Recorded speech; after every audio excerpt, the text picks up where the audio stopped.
Entendes o que estás lendo? O podcast que te leva através das páginas da Bíblia. Livro por livro. Capítulo por capítulo. Uma exposição bíblica emocionante. Aperte os cintos e embarque comigo nesta viagem.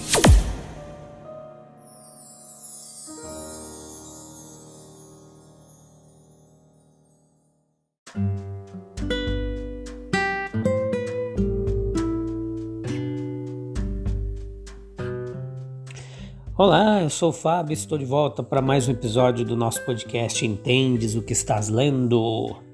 Muito bem-vindo a você, meu companheiro, companheira de viagem através das páginas da Bíblia. Vamos começar o capítulo 2 hoje. Hoje o episódio de número 86 da segunda temporada, João capítulo 2, a parte 1. Vamos ver algumas partes. Também vamos dividir o capítulo em várias partes para nós compreendermos melhor. Hoje nós vamos falar um pouco sobre Jesus e a vida social de sua época, como ele lidava com isso, como se relacionava com as diversas classes sociais ali da sua época. Então, do versículo 1 ao 11, nós vemos que Jesus provou a sua superioridade em relação à vaidade e fraqueza humanas ao realizar o seu primeiro sinal, seu primeiro milagre em uma casa humilde, num casamento de um aldeão. Uma coisa é certa, Jesus não simpatizava com o isolamento, a insociabilidade, a austeridade extrema para adquirir uma postura de espiritualidade superior. Jesus jantava com fariseus e publicanos com uma sociabilidade imparcial.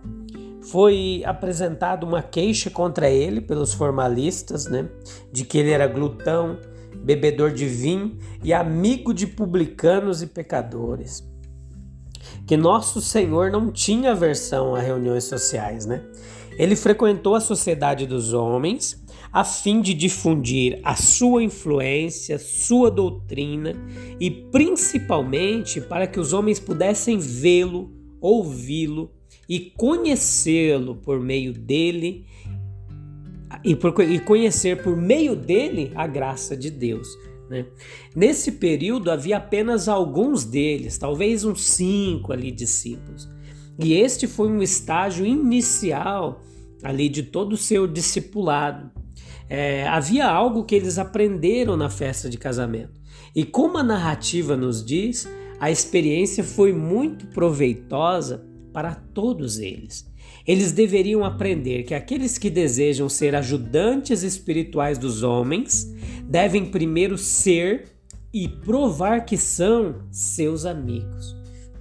A sociedade não é possível fora da vida familiar e não é um bom sinal da moral, de uma comunidade quando os prazeres sociais dos homens estão desconectados das mulheres virtuosas e dos lares sagrados. As relações domésticas, elas devem constituir todo o núcleo, por assim dizer, da vida social da humanidade.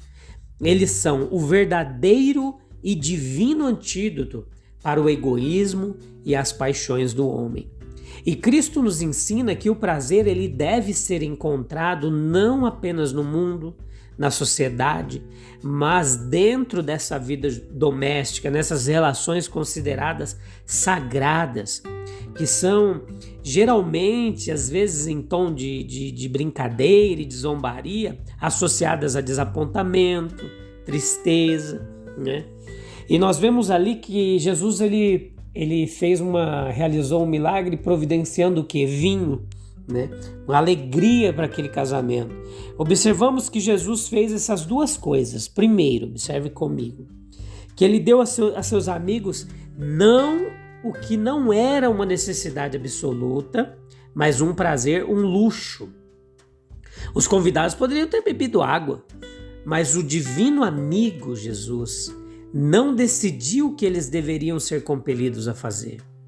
Ele nos dá presentes melhores do que merecemos, se não até mesmo melhores do que desejamos. Ele deu abundância a seus amigos, mais do que o suficiente para a ocasião. Havia um suprimento para necessidades futuras. É assim que ele revela a liberalidade de seu coração e a generosidade da sua provisão. Ali no casamento, nós vemos que dos serviços que o nosso Senhor Jesus Cristo prestou à humanidade, à sociedade humana, nenhum é mais notável e inegável do que a honra que ele atribui ao casamento. De todas as instituições e relações existentes entre os homens, não há nenhuma que tenha recebido tanta calúnia, ódio e desprezo quanto o matrimônio. Os pecadores egoístas, não se contentando em evitar o casamento, eles muitas vezes oprimem aqueles que entram na vida de casado, que honram essa vida de casado com o ridículo e o desprezo.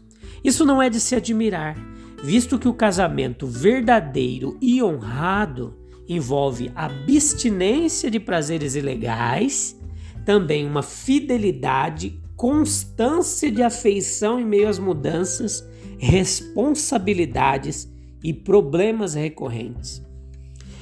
Da narrativa que temos diante de nós e de outras instâncias da vida e dos ensinamentos de nosso Salvador, ele santifica e sanciona o matrimônio por muitas razões suficientes.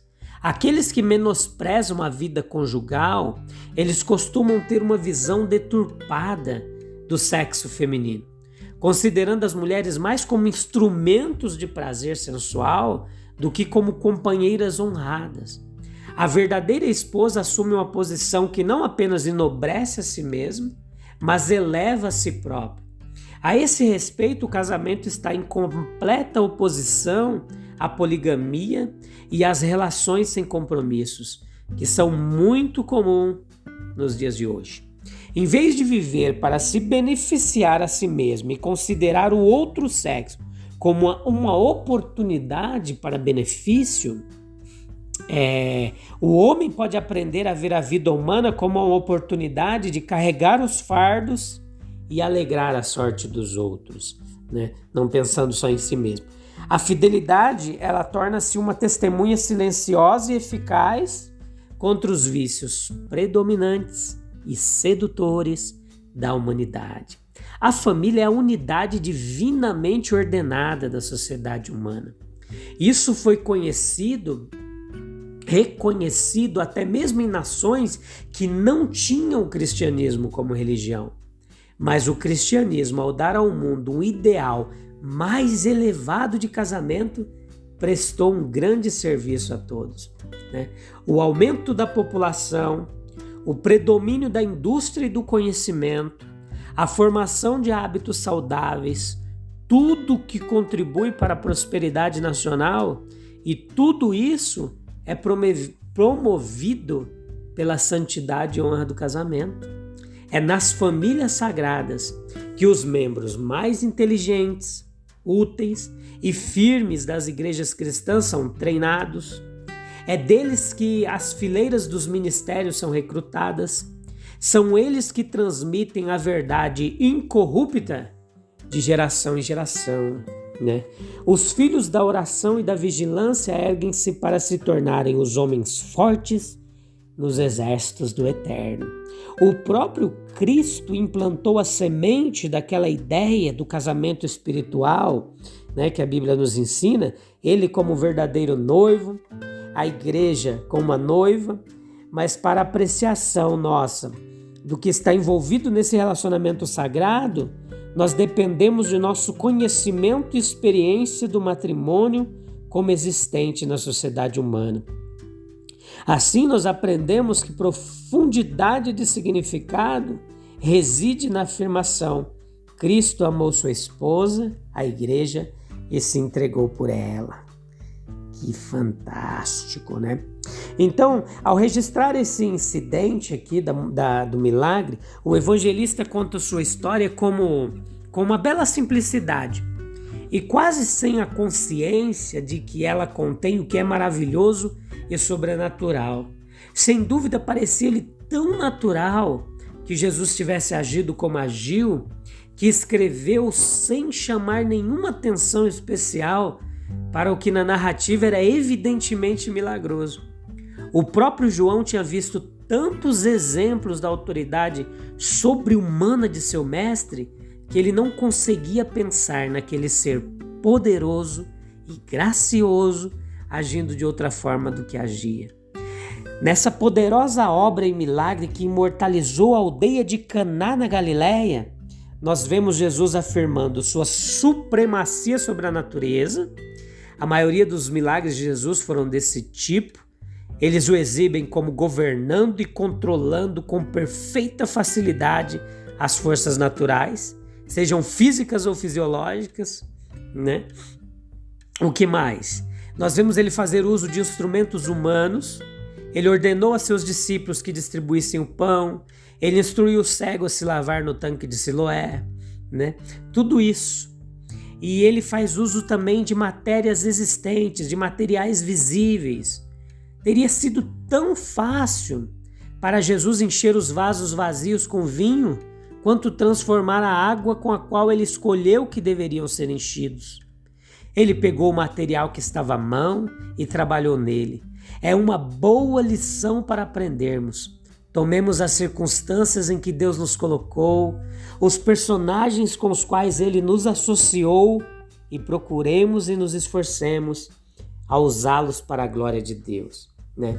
Então, o vinho que o divino convidado providenciou era o melhor da mesa e dele era muito mais do que suficiente. Quando Jesus exerce seu poder, ele o exerce com grandes propósitos. Seus dons são graciosos e liberais. Ele outorga sua igreja com as doações mais seletas, para que aqueles que são seus possam dizer com justiça: todas as coisas são nossas. Quando se entrega a sua esposa à igreja, ele declara na plenitude de seu amor e generosidade: tudo que tenho é teu. Que fantástico, né? Deus abençoe a sua vida no dia de hoje, meu querido e minha querida irmã. Eu te espero no próximo episódio, a parte 2 do capítulo 2, para nós continuarmos aprendendo mais da palavra de Deus. Um abraço, tchau, tchau, até breve.